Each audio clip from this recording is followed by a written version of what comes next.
The morning sun peeked through the large windows of Chicago's premier rehabilitation center as Sarah Jenkins adjusted her navy blue uniform. At 32 years old, she had already made a name for herself as one of the most dedicated physical therapists in the facility. Her dark skin glowed with health, and her friendly smile had a way of putting even the most nervous patients at ease. It was just another Tuesday in April, or at least that's what Sarah thought when she walked into work that morning. The smell of antiseptic and fresh coffee from the break room filled the air as she checked her patient list for the day. Her coworker, Lisa, rushed up to her with an excited look on her face. "Sarah, you won't believe who just got admitted to our facility," Lisa whispered, barely containing her excitement. "Michael Thompson, the tech genius behind Thompson Intelligence Systems." Sarah raised an eyebrow, not particularly impressed by famous names. In her 6 years at the center, she had treated all sorts of patients, from local politicians to business executives. To her, they were all people who needed her help, nothing more and nothing less. "He's your 10 a.m. appointment," Lisa added, handing Sarah a thick medical file. "Car accident 3 months ago.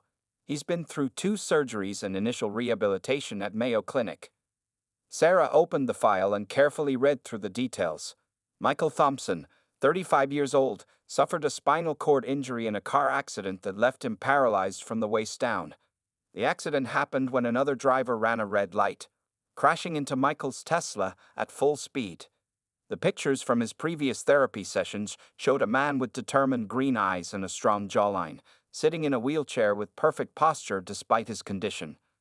At exactly 10 a.m., Sarah heard the soft whirring of an electric wheelchair approaching her therapy room. She turned around to find a man who looked different from his pictures. Michael Thompson's previously clean-shaven face now carried a short beard, and dark circles under his eyes spoke of sleepless nights. Yet, there was something about the way he held himself, a dignity that even his wheelchair couldn't diminish. "Good morning, Mr. Thompson," Sarah greeted him with her usual warm smile. "I'm Sarah Jenkins, and I'll be your physical therapist." Michael looked up at her, his green eyes studying her face for a moment before his serious expression melted into a genuine smile. "Please, call me Michael. Mr. Thompson is my father, and he's much grumpier than I am."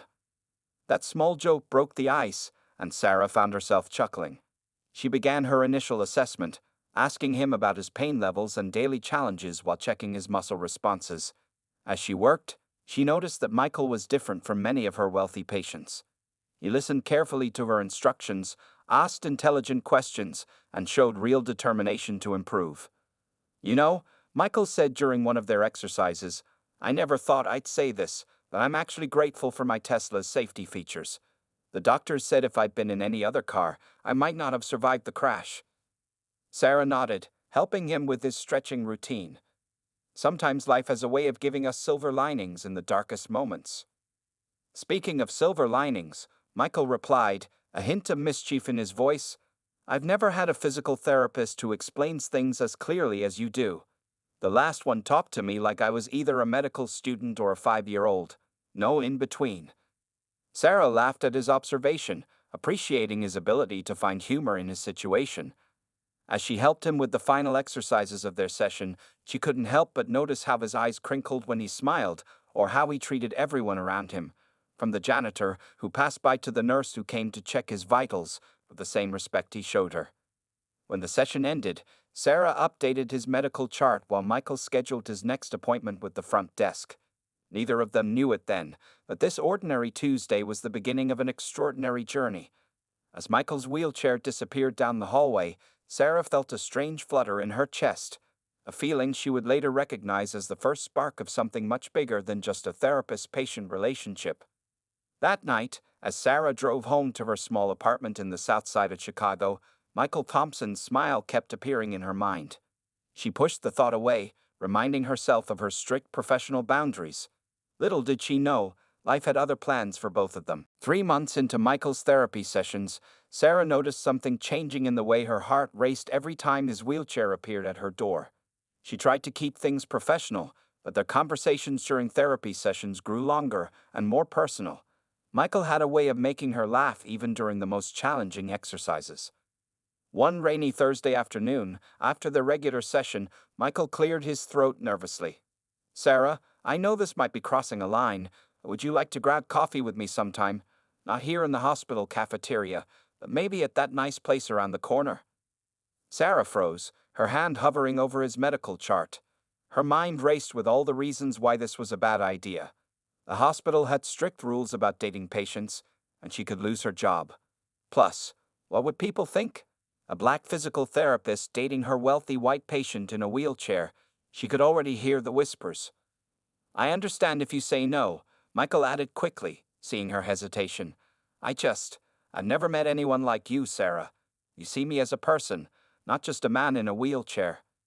Those words touched something deep in Sarah's heart. After a long moment, she smiled. "The coffee shop around the corner is pretty good, but I think we should wait until you're officially discharged from therapy next week." Michael's face lit up with such joy that Sarah knew she'd made the right decision.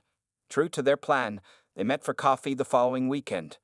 Sarah arrived early, her stomach full of butterflies, wearing her favorite yellow sundress instead of her usual medical scrubs. When Michael arrived, smoothly navigating his wheelchair through the cafe's doors, several heads turned to stare, but he only had eyes for Sarah. "You look beautiful," he said simply, making her blush. That first date turned into many more. They discovered they both loved old movies and spicy food. Michael taught Sarah about the latest technology trends, while she shared stories about growing up on the South Side with her three sisters. Their different backgrounds seemed to complement each other perfectly. However, not everyone was happy about their relationship. One evening, while they were leaving a restaurant, an elderly white couple gave them disapproving looks. Sarah felt her cheeks burn with anger and shame, but Michael reached for her hand. "Hey," he said softly, "their small minds can't understand what we have, and that's their loss." Sarah's family had their own concerns. Her mother, Marion, pulled her aside during Sunday dinner. "Baby, are you sure about this? Life is already hard enough for a black woman. Dating a disabled white man, you're just asking for more trouble." "Mama," Sarah replied firmly, "Michael makes me happy. He's kind, smart, and he treats me like a queen. His disability and his race don't change who he is inside." Michael faced similar pushback from his wealthy parents. His mother, Elizabeth Thompson, couldn't understand why her son wouldn't date someone from their social circle. His father worried about their family's image in the business world. But Michael stood his ground. During a tense dinner at his parents' mansion in the suburbs, he announced, "Sarah is the best thing that's ever happened to me. She saw past my wheelchair when many others couldn't see past their prejudices. I love her, and if you can't accept that, it's your problem, not ours." As months passed, their love grew stronger despite the challenges. They created their own little world where differences didn't matter. Michael would surprise Sarah with lunch deliveries at work, always remembering to include extra hot sauce just the way she liked it. Sarah learned to maintain his wheelchair and became an expert at finding accessible restaurants for their dates. 1 year into their relationship, during a picnic in the park where they often spent their afternoons, Michael watched Sarah laughing at one of his terrible jokes. The sunlight caught her dark skin, making it glow like honey, and he knew he never wanted to let her go. Little did Sarah know, he was already designing a special ring and planning a proposal that would change both their lives forever. That evening, as they watched the sunset together, Sarah realized that sometimes the biggest blessings come in unexpected packages. Their love story might not look traditional to others, but it was perfect for them. And this was just the beginning of their journey together. 2 years into their relationship, Michael spent weeks secretly planning the perfect proposal. He knew Sarah deserved something special, something that would show her just how much she had changed his life. With help from his assistant, James, he arranged everything down to the smallest detail. The day started like any other Saturday. Sarah thought they were just going to their favorite park for their usual weekend outing. When they arrived, she noticed something different. The park's central pathway was decorated with fairy lights, even though it was early afternoon. "Michael, what's going on?" Sarah asked, her dark eyes widening with curiosity. Michael just smiled mysteriously and guided his wheelchair along the path. "You know how we always talked about dancing together?" Sarah nodded, remembering their conversations about it. During their dating, they had created their own version of dancing. Sarah would hold Michael's hands while he spun his wheelchair in graceful movements. They had practiced in his living room many times, but never in public. As they reached the center of the park, soft music began playing from hidden speakers. Sarah recognized their favorite song, At Last by Etta James. Michael pressed a button on his wheelchair, and small lights woven into the spokes lit up, creating a magical effect. "May I have this dance?" he asked, extending his hand to her. Tears filled Sarah's eyes as she took his hand. They began their special dance, with Sarah moving gracefully while Michael guided his wheelchair in perfect sync with the music. Other people in the park stopped to watch, many pulling out their phones to record the beautiful moment. What Sarah didn't notice was Michael's sister Emma hiding behind a tree with a camera, capturing everything, or their closest friends and family members quietly gathering at the edges of the clearing. As the song reached its final notes, Michael pressed another button on his chair. Suddenly, hundreds of rose petals fell from the trees around them, released by a clever system James had set up early that morning. Sarah gasped in surprise, and when she looked back at Michael, he was holding a small velvet box.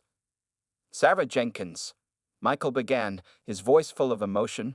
"2 years ago, I thought my life was over. The accident took away my ability to walk, but it led me to you. You showed me that love doesn't see disabilities or color. You taught me that real dancing comes from the heart." Sarah's hands flew to her mouth as Michael opened the box, revealing a beautiful ring with a sapphire stone, her favorite color. "You never saw me as the rich tech guy in a wheelchair. You saw me for who I am. You stood by me through everything. The hard therapy days, the family drama, the stares from strangers. You're the strongest, most beautiful soul I've ever known."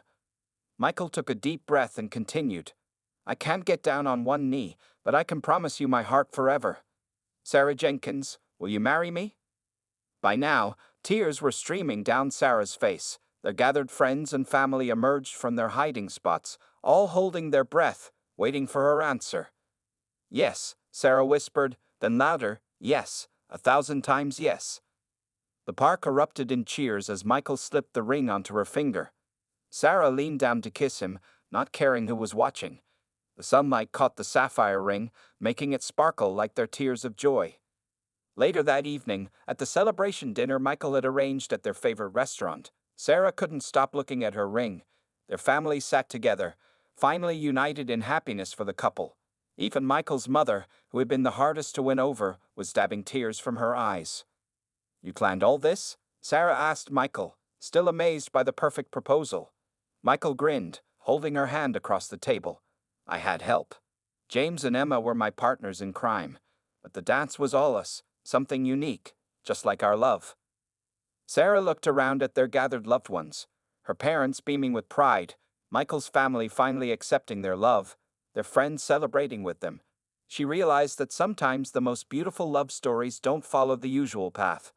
Their romance had broken through every barrier: racial prejudice, disability discrimination, family disapproval, and emerged stronger. As the evening wound down, Michael watched his new fiancée laughing with his sister, and he knew that, wheelchair or not, he was the luckiest man alive. Little did they know, an even bigger surprise awaited them after their wedding, one that would test their love in ways they never expected. The morning of the wedding arrived with perfect spring weather. Sarah stood in the bridal suite of the Garden View Hotel, her hands shaking slightly as her sister Angela helped her into her wedding dress. The dress was a beautiful creation of ivory silk and lace, specially designed to look stunning whether Sarah was standing or bending down next to Michael's wheelchair during the ceremony. "Girl, you look like an angel," Sarah's mother Marian said, wiping tears from her eyes. She stepped forward to place her grandmother's pearl necklace around Sarah's neck. Something borrowed and something old, all in one. Sarah looked at herself in the full-length mirror. Her dark skin glowed against the ivory dress, and her braids had been elegantly styled with tiny white flowers woven through them. The makeup artist had given her a natural look that made her brown eyes shine like stars. Meanwhile, in another room, Michael was getting ready with help from his best man, James. Despite being unable to stand, Michael looked handsome in his black tuxedo, which had been carefully tailored to look perfect while seated. His green eyes were bright with excitement, and he couldn't stop smiling. "The wheelchair has never looked better," James joked, adjusting the small cluster of white roses attached to the chair's side. They had decorated the wheelchair with subtle elegance, small white lights and delicate ribbons that matched the wedding colors. "I still can't believe she said yes," Michael said, straightening his bow tie for the 10th time. A brilliant, beautiful woman like Sarah choosing to spend her life with me. She didn't choose the wheelchair, bro. James replied, squeezing his shoulder. She chose you. The ceremony was set up in the hotel's beautiful garden. The aisle was wide and smooth, perfect for both the bride's walk and the groom's wheelchair. 100 white chairs were arranged in neat rows, with a mix of both families filling them. Sarah's large extended family from the south side sitting next to Michael's wealthy relatives from the suburbs. When the music started, Michael took his place at the altar, his wheelchair positioned perfectly under the flower arch. His breath caught in his throat as Sarah appeared at the end of the aisle. She walked arm in arm with her father, Robert, who had tears streaming down his face. As Sarah walked closer, she saw Michael's eyes fill with tears. For a moment, she forgot about everyone watching. She forgot about the years of challenges they'd faced. All she could see was the love of her life waiting for her under the arch of white roses. The ceremony was beautiful in its uniqueness. When it came time for their first kiss as husband and wife, Sarah gracefully knelt beside Michael's wheelchair, and their lips met to the sound of cheers and applause. Not a single eye in the audience was dry. During the reception, Michael surprised everyone by unveiling a special wheelchair-accessible dance floor. He and Sarah performed their unique dance, the one they'd perfected in the park. To at last, just like during their proposal, this time, Sarah's white dress swirled around them as Michael spun his decorated wheelchair in perfect time with the music. "Look at them," Elizabeth Thompson, Michael's mother, said to Marion. "I was so wrong about them. I've never seen my son so happy." "Love knows no bounds," Marion replied, patting Elizabeth's hand. "Our children taught us that." The celebration continued into the evening. The chef had created a perfect fusion menu that represented both their backgrounds. Soul food favorites next to gourmet dishes. Even the cake was special, with tiny wheelchair decorations made of sugar alongside delicate flowers. As the sun set, casting a golden glow over the reception, Sarah and Michael shared a quiet moment away from the crowd. "Mrs. Thompson," Michael said, taking her hand. "How does it feel?" "Perfect," Sarah replied, leaning down to kiss him. "Absolutely perfect." Neither of them could have guessed that in just 1 month, their lives would change again in the most unexpected way. But for now, they were lost in their own world, surrounded by love and acceptance, proving that true love really does conquer all. 1 month after their honeymoon in Hawaii, Sarah and Michael had settled into a comfortable routine in their accessible luxury apartment. Sarah had returned to work at the rehabilitation center, while Michael continued running his tech company from his home office. Their mornings always started with coffee on their wide balcony, watching the Chicago sunrise together. On this particular morning, Sarah noticed Michael checking his phone more often than usual. His forehead was wrinkled with concern, and he kept adjusting his wheelchair nervously. "Is everything okay, honey?" Sarah asked, reaching across the breakfast table to touch his hand. Michael looked up, startled. "Oh, yes, just." He hesitated, then pulled out a golden envelope from his jacket pocket. "This arrived by special courier this morning." Sarah took the envelope. It was made of expensive paper, with their names written in elegant gold lettering. Inside was an invitation that read, "Mr. and Mrs. Thompson are cordially invited to a private meeting at the Grand Plaza Hotel's presidential suite. Tomorrow, 2 p.m. sharp. Your presence is crucial for a life-changing opportunity. Formal attire required." "Life-changing opportunity?" Sarah raised an eyebrow. "Michael, what's this about?" Michael shook his head, looking genuinely puzzled. "I honestly don't know. At first, I thought it might be a business meeting, but this is different. The Grand Plaza is the most exclusive hotel in Chicago. Even my company's biggest deals weren't discussed there." Throughout the day, the invitation occupied their thoughts. Sarah noticed Michael making several private phone calls, but when she asked, he just smiled mysteriously.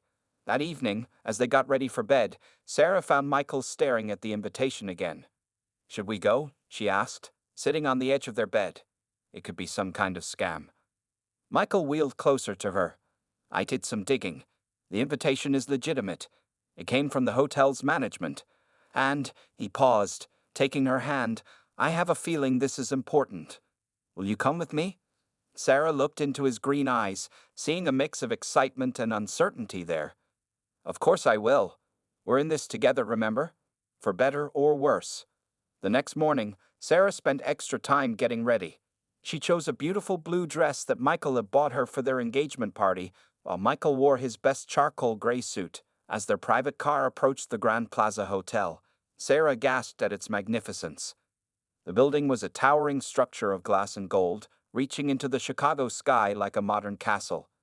The hotel staff seemed to be expecting them. A man in an impeccable uniform immediately approached their car. "Mr. and Mrs. Thompson, welcome to the Grand Plaza. Please, follow me." The lobby was a masterpiece of marble and crystal chandeliers. Other guests turned to stare as they passed, some with curiosity, others with barely hidden disapproval at the sight of their mixed-race couple. But Sarah held her head high, walking proudly beside Michael's wheelchair. Their escort led them to a private elevator, accessible for Michael's wheelchair. "The presidential suite is on the top floor," he explained, inserting a special key. "You're expected." As they rose higher and higher, Sarah's heart began to race.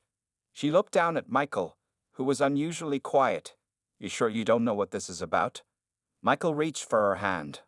"Trust me, love, whatever it is, we'll face it together." The elevator doors opened directly into a massive suite with floor-to-ceiling windows overlooking the entire city. But what caught their attention wasn't the luxurious furnishings or the breathtaking view. It was the group of people waiting for them, men and women in white coats, standing next to some sort of advanced medical equipment Sarah had never seen before. "Welcome, Mr. and Mrs. Thompson," a distinguished-looking man stepped forward. "We've been eagerly awaiting your arrival." Sarah squeezed Michael's hand tighter, her mind racing with questions. Little did she know, she was about to witness something that would change their lives forever. The distinguished man stepped forward and introduced himself. "I'm Dr. Marcus Chen, head of experimental medicine at Thompson Intelligence Systems Medical Division." He gestured to the team behind him. "And these are the world's top specialists in spinal cord regeneration." Sarah's eyes widened as she looked from Dr. Chen to her husband. "Medical division. Michael, you never told me your company had a medical division." Michael squeezed her hand, his eyes shining with a mixture of hope and nervousness.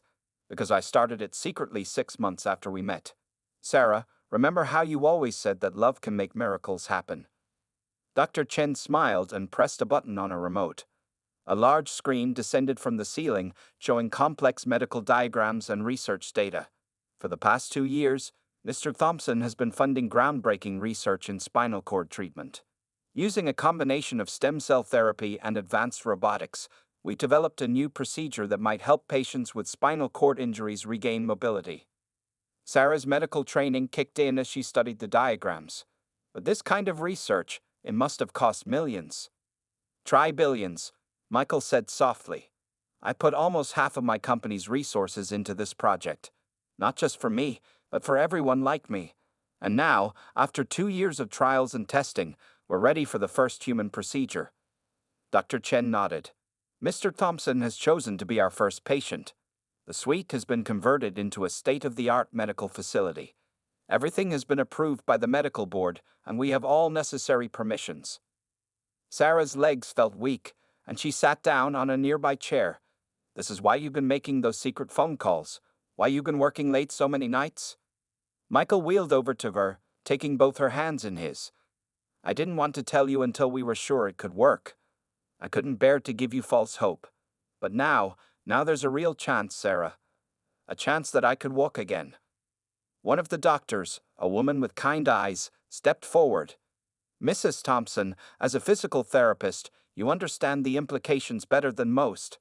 The procedure combines cutting-edge technology with the body's natural healing abilities. We've had remarkable success in our trials." Sarah looked around the suite, now noticing details her initial shock had missed. Behind elegant privacy screens, she could see sophisticated medical equipment. The luxury hotel room had been transformed into a professional medical facility, maintaining both safety and comfort. "The recovery period will be crucial," Dr. Chen explained. "That's why we chose the Grand Plaza. Mr. Thompson can receive treatment in privacy and comfort, away from media attention. And you, Mrs. Thompson, with your expertise in physical therapy, will be an invaluable part of his recovery team." Tears filled Sarah's eyes as the magnitude of the situation hit her. Her husband had spent 2 years and billions of dollars pursuing the miracle, not just for himself but for others like him. Even on their wedding day, he had kept this hope a secret, not wanting to burden her with uncertainty. When? She asked, her voice trembling. Tomorrow morning, Michael replied. I wanted you to have time to process everything. If you think we should wait. Sarah cut him off by leaning down and kissing him. Michael Thompson, you amazing, brilliant man. You've given hope to so many people. Of course, I'm with you in this. Dr. Chen smiled warmly. We've arranged for you both to stay here tonight. The procedure will begin at 8 a.m. tomorrow. Mrs. Thompson, would you like to review the medical protocols with our team? As Sarah immersed herself in the medical details with the doctors, Michael watched her with pride. Her medical knowledge and experience would be crucial for what was to come. Tomorrow could change everything, not just for them, but for thousands of people with spinal cord injuries. That night, as they lay in the luxurious hotel bed, Sarah held Michael close. Why didn't you tell me sooner? Because you love me exactly as I am, he whispered. Wheelchair and all, I needed to do this knowing that, either way, we would be okay. Neither of them slept much that night, their minds filled with hopes and possibilities for the future that awaited them tomorrow. The morning of the procedure arrived with the first rays of sunlight peeking through the Grand Plaza Hotel's windows. Sarah woke up early, finding Michael already awake, staring out at the Chicago skyline from his wheelchair. Nervous? She asked, walking over to hug him from behind. Terrified, Michael admitted with a small smile, but ready. At exactly 8 a.m., Dr. Chen and his team began their preparations. The luxury suite had been transformed overnight into an even more sophisticated medical facility. Monitors beeped steadily, and state-of-the-art equipment hummed quietly. Sarah changed into medical scrubs provided by the team, determined to stay by Michael's side throughout the procedure. The first phase involves injecting specially programmed stem cells, Dr. Chen explained as they prepared Michael. Then we'll activate the nanorobotics that will guide the cells to the damaged areas of your spine. The entire procedure should take about 4 hours. Sarah held Michael's hand as the anesthesiologist began his work. I love you, she whispered, no matter what happens. I love you too, Michael replied, his eyes already getting heavy. See you on the other side. The next 4 hours were the longest of Sarah's life. She watched as Dr. Chen and his team worked with incredible precision, using technology that seemed like something from the future. The suite's large screens displayed real-time images of the stem cells moving through Michael's body, guided by microscopic robots to rebuild his damaged nerve connections. Look here, Dr. Chen pointed to one of the screens. The stem cells are already beginning to form new neural pathways. This is exactly what we hoped to see. Sarah's medical training helped her understand the miracle she was witnessing.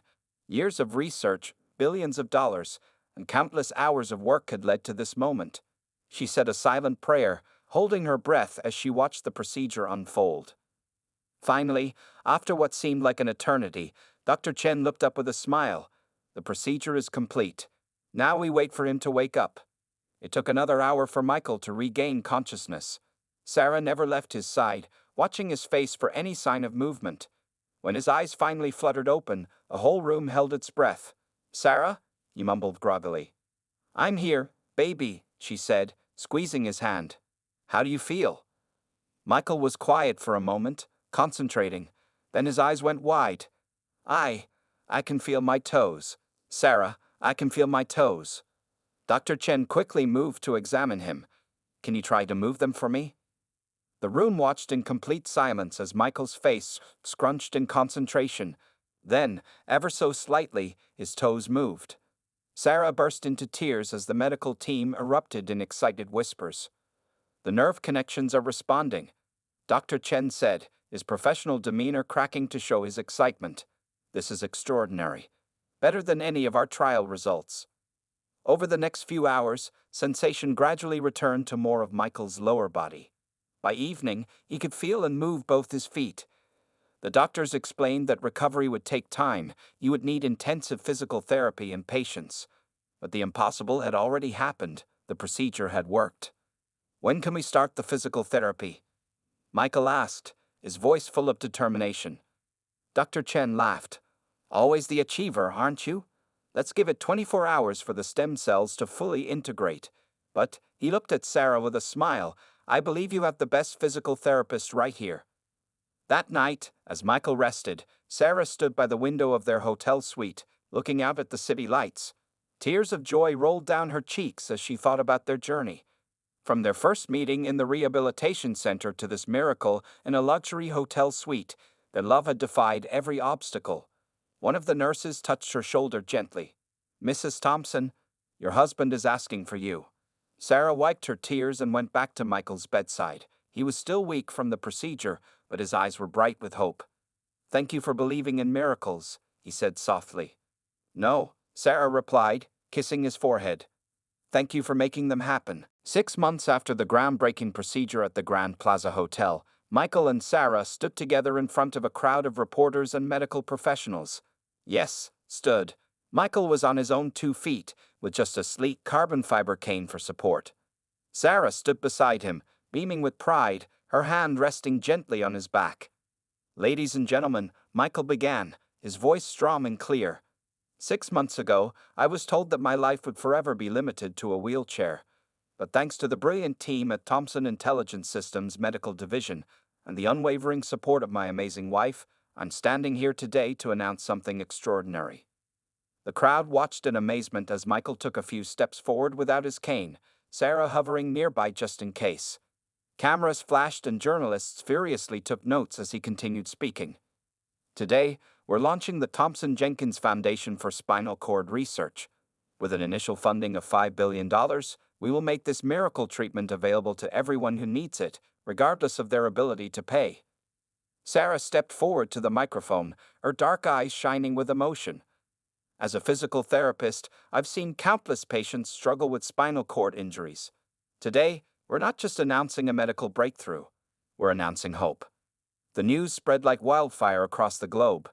Black physical therapist and tech billionaire husband revolutionized spinal cord treatment, ran the headlines. Their story captured hearts worldwide.